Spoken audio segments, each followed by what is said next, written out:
és a fehér nép pallogatik.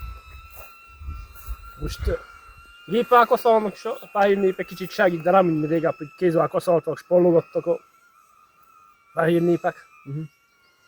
Mit kell csinálni? Pallogatni? Igen, pallogattak, palták el a rendet. Ja, rendet csináltak. Igen, mert kézzel, hogy kaszáltak, egyszer gyűjtették. A sávban, most vannak takarógépek. Sokkal kicsit könnyebb most ma az élet, tehát régebb elég nehéz volt. Hogy van innen víz? Vizet innen borosfejből húzzák ide az emberek. Föl kell hozni. Igen, bizonyokba. Ilyen edényekbe. Másképpen nálunk oda le úgy van, hogy a forrás pont a kalibánál. Érted? Hogy 3 méterre van a víz. 3 oldalból folyik a víz. De ide van? Oda le. Ja, oda majd megyünk még? Igen. De ide fel kell húzzák edényekbe, és kell tároljak, fel kell fogják a csepegőt, ből a vizet érted, amikor esik a fedelekről, ami lefolyik, felfogják. Az állatoknak tőtnek. Nem könnyű ide fél. A vizet is fel kell hozni, ez is kemény. Igen, hát kemény munka már. És most mennyien vannak itt? Hát itt nagyon kevesen vannak. Itt 3 család van itt. Régen voltak 10-15-en. Jó, oké, meg volt a pallogatás, csinálták a szénet, akkor délidőben van valami kis pihenő, vagy nincs pihenő? Hát régen megpihentették, az ételt megették, megpihentették, de most eljött az idő, hogy eszünk, nem pihenünk. Oké, és mi van délután? Délután a takarás. Összegyűjti, bugyaltok, másnap vitték át. Hát dolgoztak az emberek régen. És esti időben eljön az este? Esti időben az állatvégzés, elvégezték, fejés, sajtcsinálás. Lefektetés, másnap reggel 5-kor megint kezdték. Pont ebben a rutinban. Kiírták 90 esztendőt, és most élnek az emberek 40 esztendőt, 50-ben meg vannak holva. Ezek a bajok. De este azért csak összebújnak. Hát összebuttak. Reggelig fogadtak. Fiatalságot, tudod, hogy volt. Nahogy? Hát azt szerintem jártak el Guzsavasba, itt a májtnak az ura B-ment dolgozni, már régebben se jártak dolgozni B. A szomszéd elment a más feleségéhez is.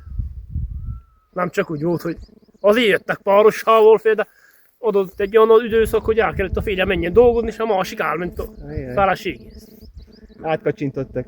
Kacsit nem volt az a sok telefon, mint most. Voltak ilyen jeleket csináltak. Nem volt a palca ott akkor. Mehet egy autót, nem mehetett be, az ura otthon volt.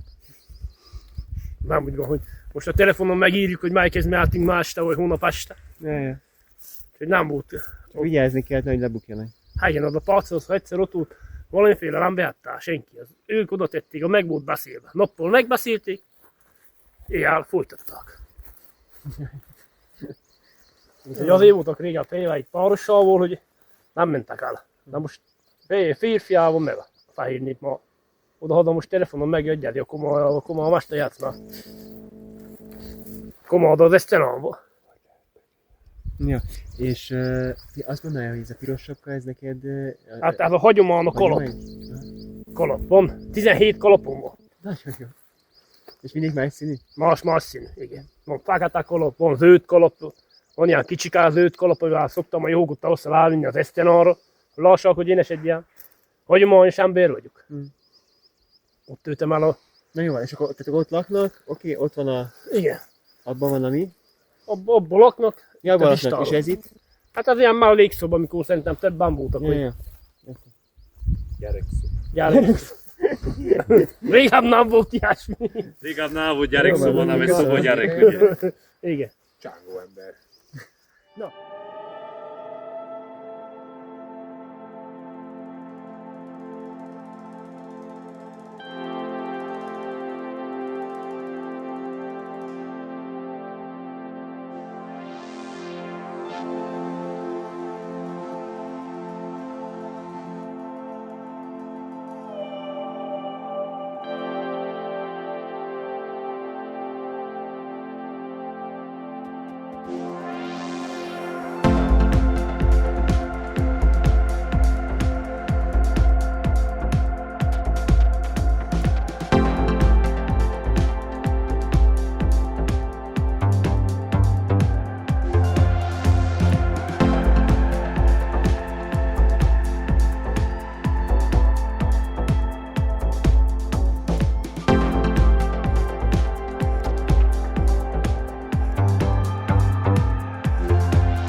Fedezd fel te is Hunyad megyét, Erdély kapuját. Hunyad megye olyan, mint az Alpok, csak közelebb, természetesebb, vadabb és nyugodtabb. Ez itt Erdély valódi arca, ahol még nem tömegturizmus vár, hanem felfedezésre váró csodák. Sokan úgy gondolják, hogy Erdély egyenlő Székelyfölddel, pedig Erdély sokkal közelebb kezdődik. Budapesttől, Szegedtől vagy Debrecenből mindössze fél napú autózás, és már a Retyezát vagy a Páring hegység hegyeinek vadregényes világában lehet. Nem kell 10 órát utazni, mint Székelyföldre. Hunyad megye sokkal közelebb van, mint gondolnád, így akár egy hosszú hétvégére is ideális cél. Iratkozz fel ide a YouTube csatornámra, és fedezd fel velem Erdély kapuját, hegyeket, várakat, tavakat és titkos szurdokokat mindössze fél napnyira Magyarországtól.